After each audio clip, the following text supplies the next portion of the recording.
This episode is sponsored by the Supercritical Fluids Lab in the Department of Chemical Engineering at Virginia Tech, who would like to wish Joey Sarver a very happy birthday.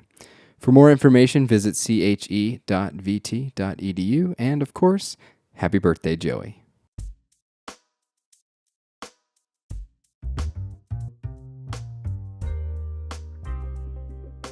Life is made up of experiences. Experiences shape our perspectives and allow us to pass along knowledge. In this podcast, I sit down with listeners like you and find out that no matter who you are, everyone has a story to tell. I'm Ethan Smith, and this is Life Experienced.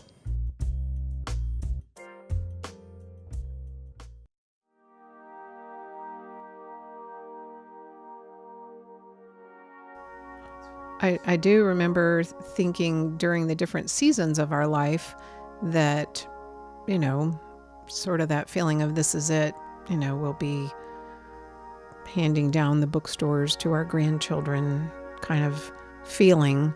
And of course, as you get older, you realize that there are plenty of seasons of your life and that you don't end up doing what you think you were going to do. That was Lisa Robertson. Lisa and her husband Paul are what you would consider locals in Blacksburg, Virginia, having been through many seasons of life here. I sat down with Paul and Lisa to trace their story back to the beginning. We both grew up in the same church in Northern Virginia. Lisa was born there, and my family moved when I was still just a little child.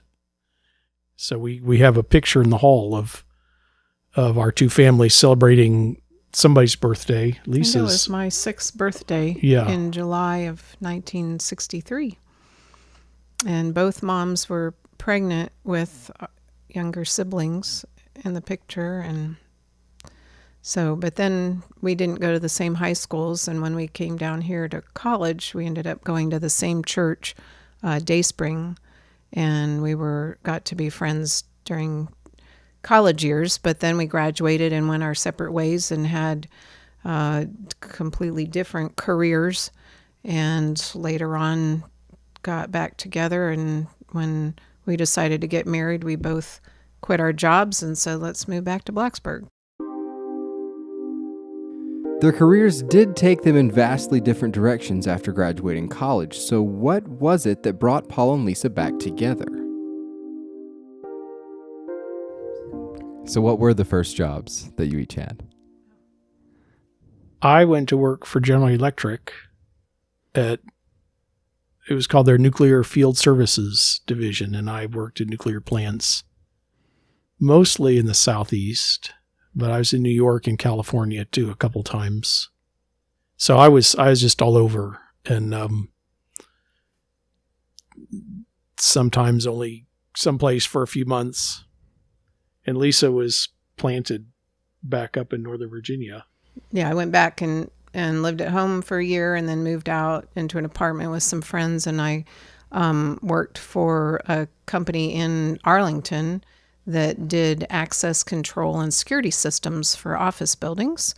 We had 500 office buildings in the DC area, and I ended up being customer service and ended up being the Washington operations manager for that company.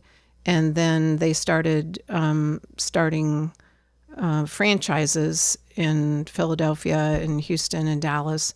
And so I traveled to those franchises to mostly problem solve issues with the customer service departments when there were transitions and stuff in those franchises. So ended up being kind of the career executive with, the car and the plane and traveling and all that. And did that for a while till we both decided to get out of the business world.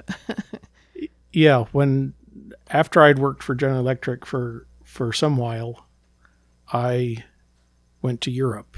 I just backpacking. I quit my job and just took my backpack and you were gone a year. I was gone a year. Youth hostels and sleeping under bridges and This was in the 80s. In the 80s. And Lisa had a roommate from college who was with the State Department in Paris. And that lady was getting married. So Lisa came over to Paris for the wedding. To be in the wedding. And so I came down to Paris from wherever I was at the moment and met her there. And we, since you didn't have a lot of obligations during that week. Yeah, we did some day trips together, so we had our week in Paris. Yeah, so yeah, that was kind of what started the final romance, was our week in Paris. Yeah, what more could you ask for, right? So you go from a week in Paris to buying a Christian bookstore business. Mm-hmm. So how did that come about, and what was that like? When I got back from Europe, we got engaged a while later, a few months later. At that point, actually, I was teaching computer classes in Panama, and I would commute down to Central America every other month and teach these classes for the U.S. Army. And we got engaged, and I think I left a day or two later for another month.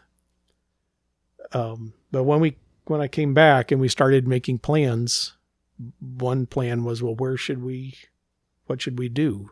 Because she was in Northern Virginia and I was actually living in North Carolina.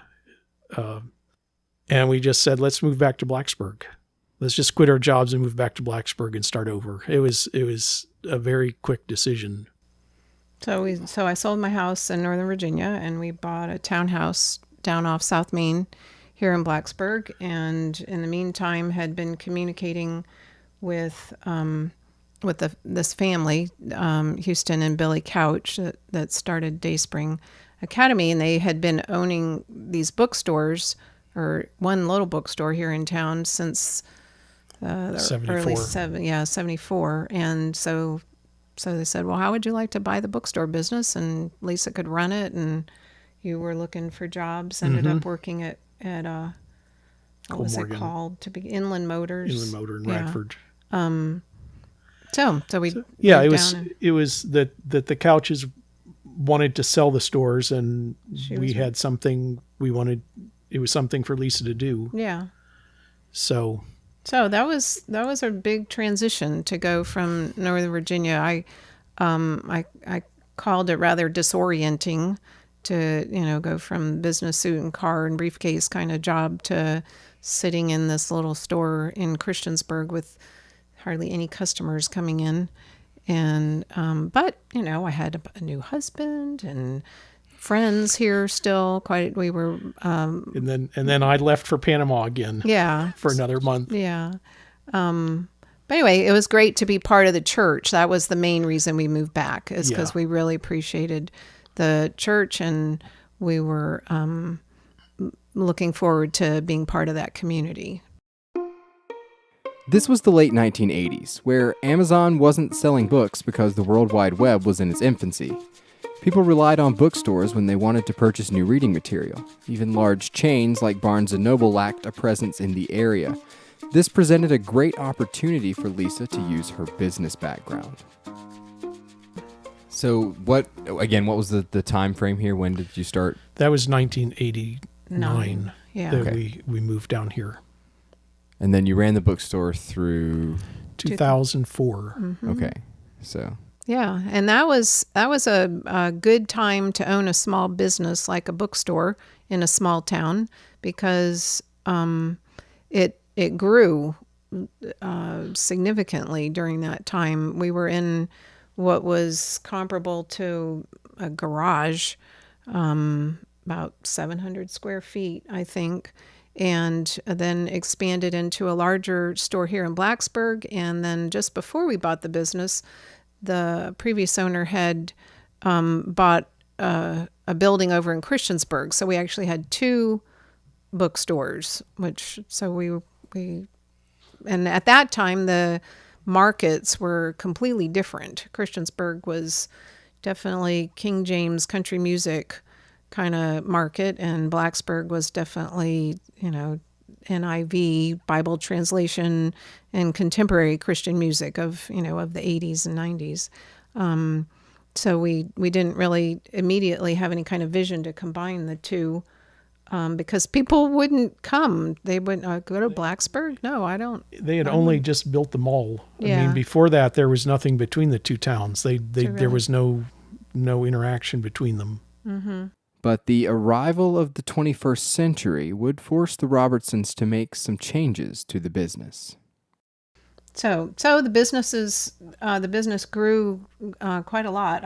I can't rattle off numbers. We used to. I think we in that 10 years we went, or 15 years we went 10 times size. Yeah. In sales. Yeah. So it kept growing until. And then it didn't. And until about 2001. That was the year. And then it just crashed completely. The whole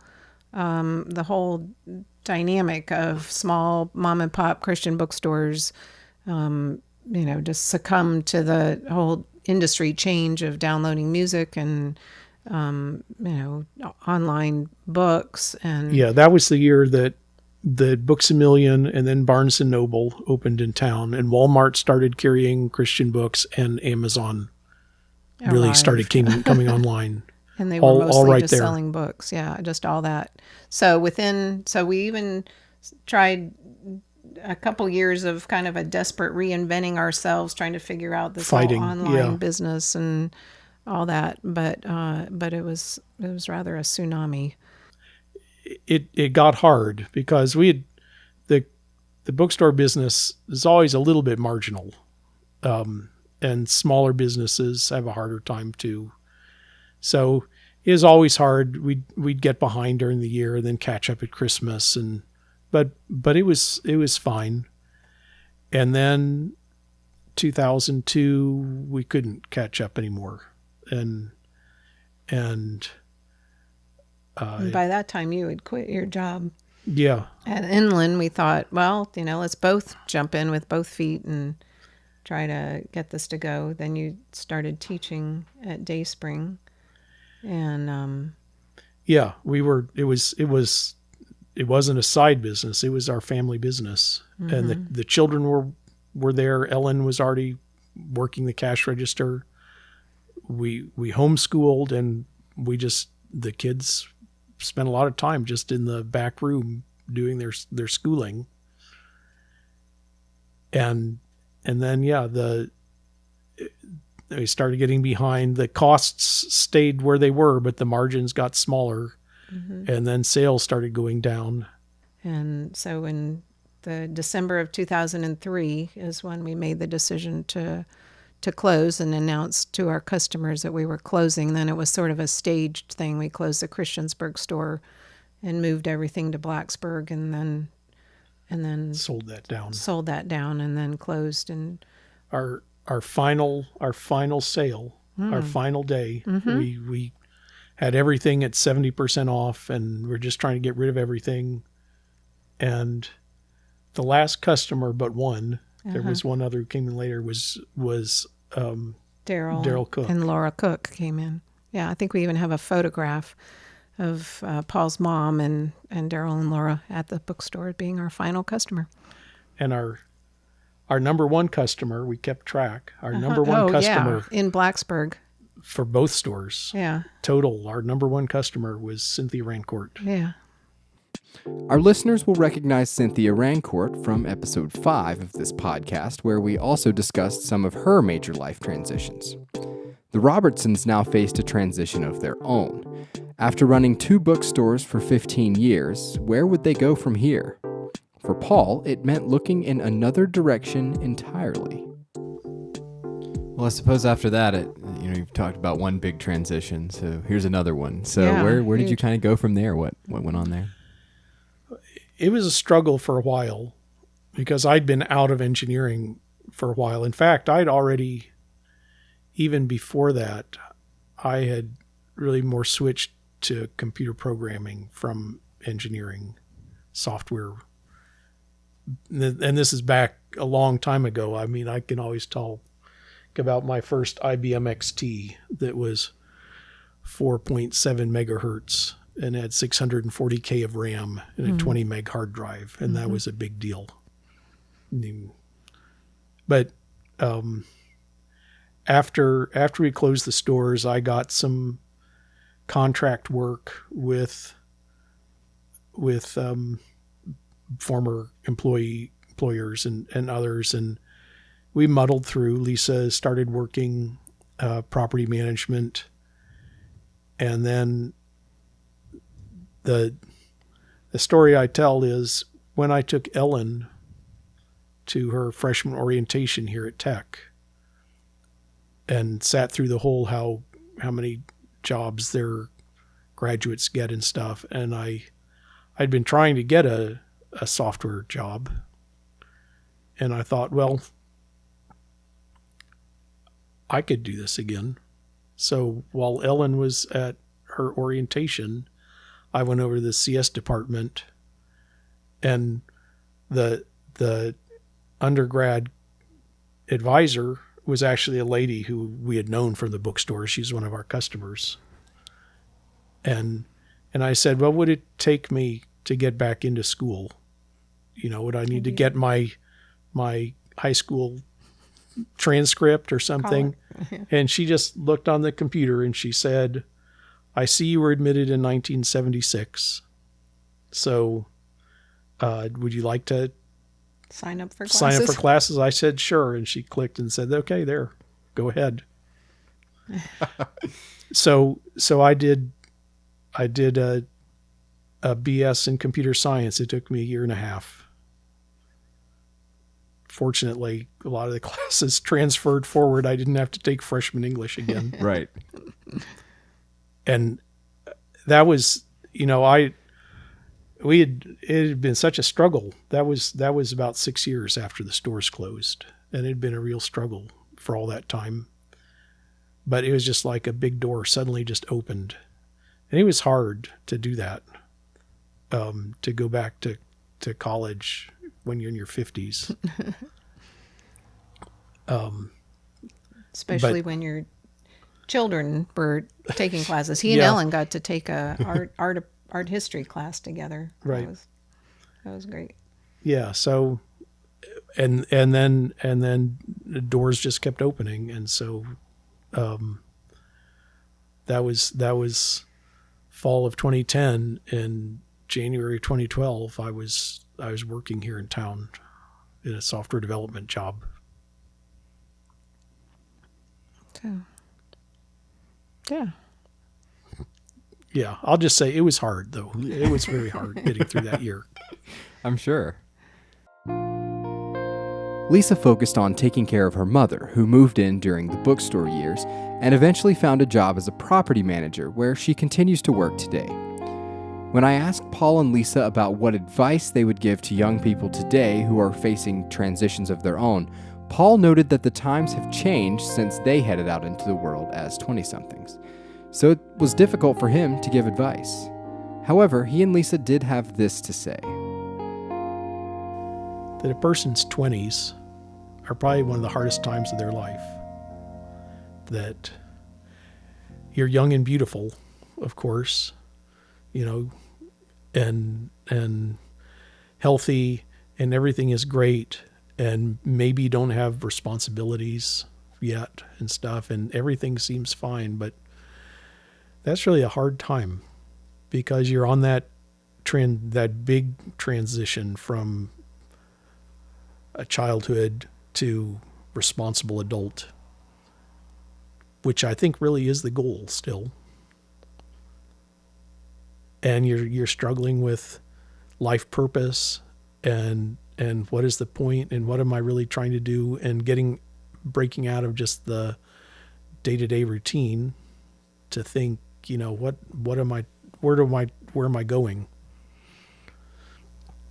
I think the one thing that I would say to put on your list is to be intentional about your relationships.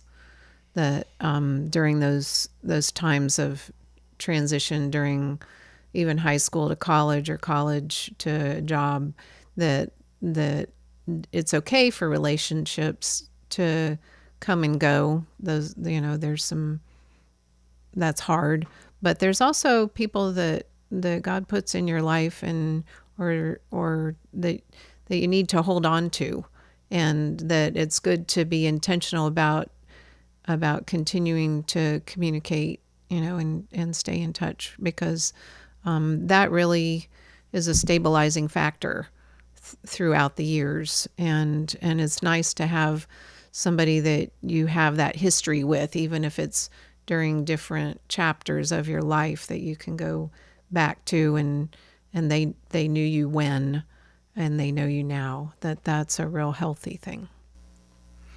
We certainly have a lot of friends that we have known for more than 40 years. Yeah. Even 50 years. Mm-hmm. Paul and Lisa's story is another great reminder that our circumstances may change quickly and often unexpectedly. It's great to have support during these transitions, so take the time to get to know the people around you wherever you are. They might just have plenty of life experiences to share.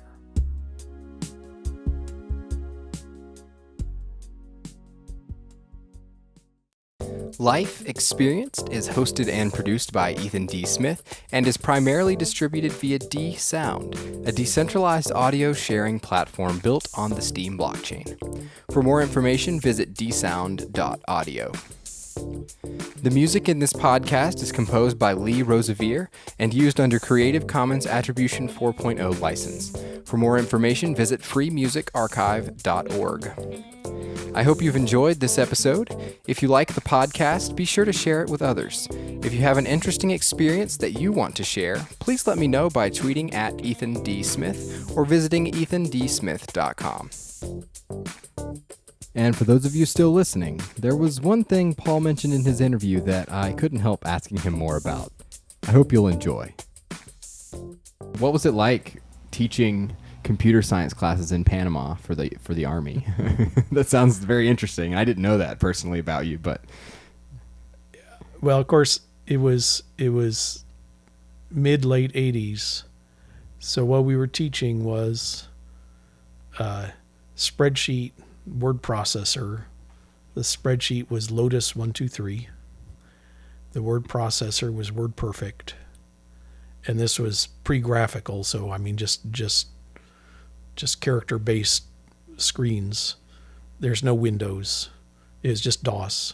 So you had these secretaries and office people and servicemen too, and all were in there, and they were having to deal with right down to the operating system. You'd have to teach them how to, at the command line, change directory and look at list of files and so it was the one class was just a how to turn your computer on kind of class. It was a 2-day class, and how to put a floppy disk into the drive, and nobody had ever touched computers ever. I mean, they were completely exotic then. So you'd have to just even tell them to put their fingers on the keys, and it's like a typewriter, but when you get to the end of the line, you don't have to hit the carriage bar. Hit carriage return on the typewriter. You just keep talking, because they would get to the end of the line and then at least hit the enter key to go to the next line. Mm-hmm. So it was pretty. There's no mouse. I mean, it was all character. Mm-hmm. And but you made a bunch of trips down. Yeah, it's probably 8 or 10 separate months doing that. Mm-hmm. And we were there. I was actually there during one of the uprisings against Duarte. Oh. Yeah. Yeah. So sometimes you'd have to kind of dodge the tear gas a little bit to get onto base to teach the classes. And yeah, I think and then I remember once when I got back home, I'd been gone for a long time and my car inspection had run out. And I was driving down the highways just right after I'd gotten in from the airport, really. And I crossed the line from Virginia to North Carolina, and a police car stopped me right away and said, your inspection is...